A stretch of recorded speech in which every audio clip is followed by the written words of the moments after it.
تفسیر القرآن آج کا سبق سورہ بقرہ آیت نمبر 139۔ اعوذ باللہ من الشیطان الرجیم، بسم اللہ الرحمن الرحیم۔ قل اتحاجوننا فی اللہ وهو ربنا وربکم ولنا اعمالنا ولکم اعمالکم ونحن له مخلصون۔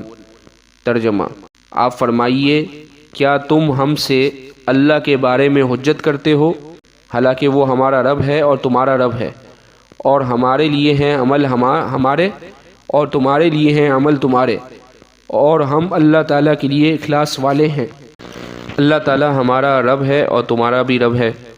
رسول اللہ صلی اللہ علیہ وسلم کو اللہ تعالیٰ کا ارشاد ہے کہ آپ یہود و نصارہ سے فرما دیں کہ تم ہم سے اللہ تعالیٰ کے دین کے بارے میں جو حجت بازی کرتے ہو اور کہتے ہو کہ جو دین اللہ کو پسند ہے وہ یہودیت اور نصرانیت ہے، تمہارا یہ کہنا اور اپنے خیال کے مطابق جنت میں داخل ہونے کے خواب دیکھنا غلط ہے۔ وہ ہمارا رب ہے اور تمہارا بھی رب ہے، سب کو اسے راضی کرنے کے لیے فکر مند ہونا لازم ہے، اور اس نے جس دین اور جس ملت کو جس زمانے میں ذریعہ نجات بنایا اسی کو اختیار کرنا فرض ہے۔ اللہ جل شانہ نے عرب میں سے ایک نبی کو چن لیا، اس نبی پر ایمان لانا فرض ہے۔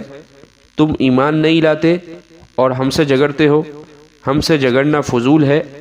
ہمیں اپنے ایمان اور اعمال حسنہ کا اجر ملے گا، تمہیں تمہارے کفر اور تکذیب کی اور اللہ تعالیٰ کے اوامر کی مخالفت کی سزا ملے گی، یعنی اللہ تعالیٰ کے اوامر حکم کی مخالفت کی وجہ سے سزا ملے گی۔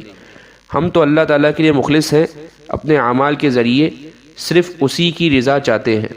وآخر دعوانا ان الحمد للہ رب العالمین۔